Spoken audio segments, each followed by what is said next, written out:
como que se dá o seu processo criativo? Não necessariamente dessa obra, em geral. É difícil, cada trabalho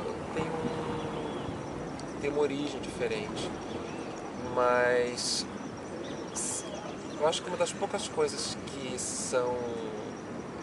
eu sempre repito, um processo que eu sempre repito, eu preciso criar um trabalho, conviver com ele para eu ir limpando esse trabalho. Porque geralmente quando a gente cria alguma coisa, a gente fica super empolgado com aquela ideia, com aquela imagem, e essa imagem ela pode ser mais trabalhada. Então eu gosto de conviver um pouco com a obra para ir tirando e ver se eu consigo chegar em algo que seja essencial. Tá. Isso acontece tanto com trabalho em vídeo, fotografia, videoart, web art, intervenção urbana, as obras que eu vou colocar na rua. Então o processo criativo ele é difícil de ser explicado porque você não sabe quando começa e quando termina. Ele tem não sei nem se seria uma linha contínua, porque às vezes você bebe de uma fonte lá atrás, ou um trabalho te gera um desdobramento. As pets são desdobramentos caiaques. O Acampamento dos Anjos tem uma história que é muito importante para mim, porque eu tenho uma formação acadêmica, eu trabalhei com pintura há uns 15 anos, continuo pintando, mas menos, e o Acampamento dos Anjos ele vem fazer o antes e o depois. O Acampamento dos Anjos é a primeira intervenção, e ela de alguma forma é uma pintura de luz própria, você tem a iluminação dentro da obra.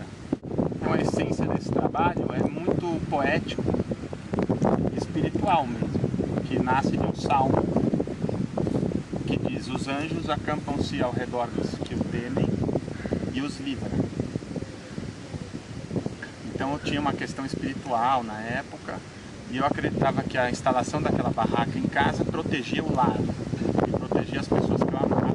E a partir dessa primeira instalação, e depois eu tenho a ideia de colocar a iluminação dentro, porque eu queria manter essa proteção ativa durante a noite, é que eu começo a entender algumas ferramentas, ou eu pego algumas pistas que vão ser o repertório das intervenções. E eu tenho o interesse de transformar essa proteção subjetiva, que era a proteção dentro da minha casa, ou na minha casa, numa proteção coletiva. Aí eu vou para o Hospital da Mulher. Era um prédio abandonado por mais de 10 anos, era para ser um hospital, salvar vidas, e estava questões políticas, administrativas, um sistema falido, ficou mais de 10 anos abandonado.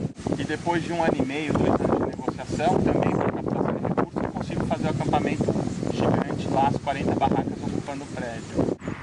Muito da observação da paisagem, de onde eu estou, da paisagem que me rodeia, do meu cotidiano, né, das coisas que acontecem no cotidiano, da percepção do meu corpo em relação ao lugar onde eu estou, a arquitetura, em relação a um outro corpo, essas vivências, é muito da vivência do cotidiano, assim. Então, as ideias surgem daí, assim, do dia a dia, de observação de paisagem, né, de consciência do corpo também. Às vezes me interessa primeiro o suporte, depois eu descubro o que fazer com ele. Às vezes não, às vezes eu tenho uma ideia e tento ver qual é o melhor suporte para executar esse trabalho, para realizar essa ideia. Eu gosto de vincular até um pouco lá dessa coisa do processo artístico, mas é uma coisa meio... São dois criações, assim, sabe? A partir, acho que do conhecimento um pouco mais específico sobre arte, assim, conseguiu olhar para práticas,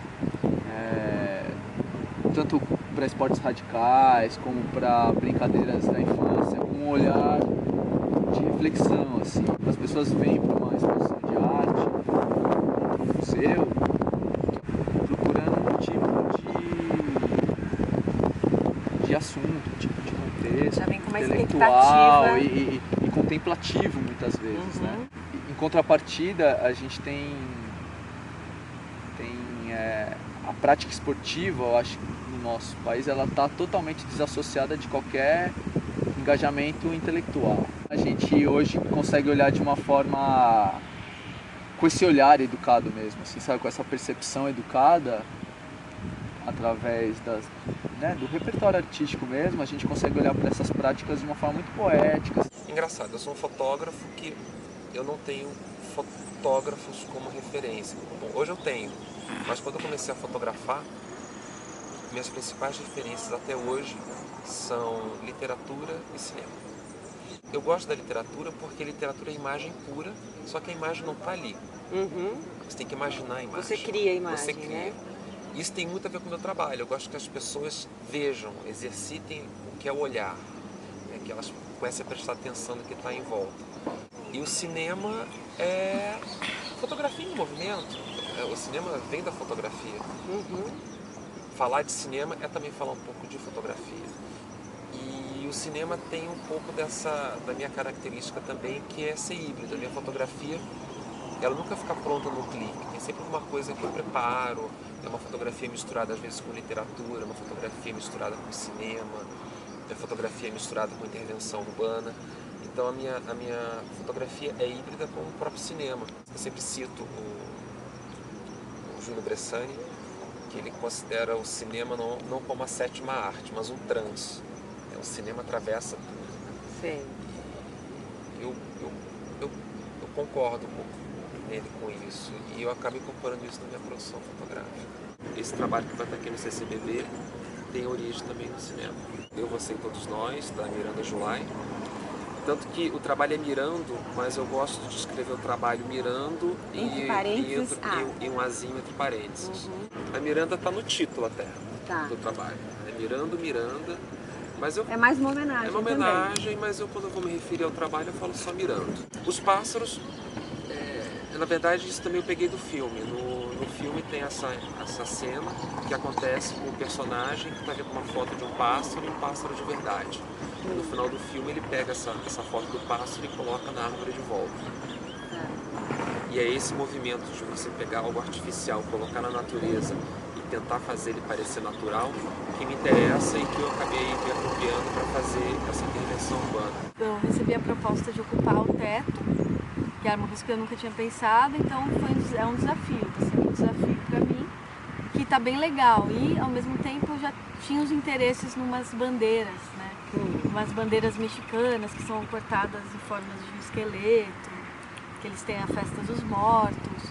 E quando eu vi o espaço, eu pensei muito na ideia do vento, né? Que o vento faz um movimento do balanceio assim, das bandeiras e tal. Então eu estou me guiando bastante pelo vento, pelo trabalho pendurado, né? Está pendurado, não está colado no teto, né?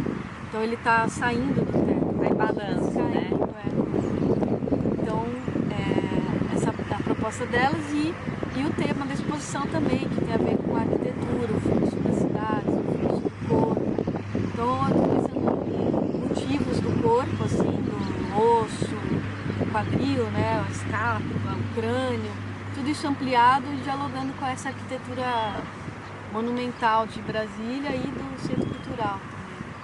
Então esse corpo ocupando essa arquitetura.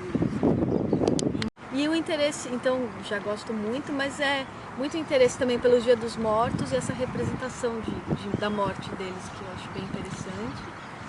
E o esqueleto humano também, que é uma coisa que me interessa bastante, que todo mundo tem a mesma estrutura, né? Por fora, cada um é diferente, mas no fundo, todo mundo tem a mesma estrutura. E isso me interessa também bastante, essa estrutura do corpo. A gente começou a pensar nesse estado talvez de presentificação do corpo e do pensamento, assim, sabe? Eu acho tem que, muito de Lígia Clark, né? Eu acho que sim. Tem uma coisa eu acho que o para estar aqui é um pouco isso, assim, quando você está numa situação de risco, talvez, ou de um estresse extremo, assim, aqui não é tão extremo, mas de uma concentração, assim, nesse caso o corpo também, a mente e o corpo tá ali.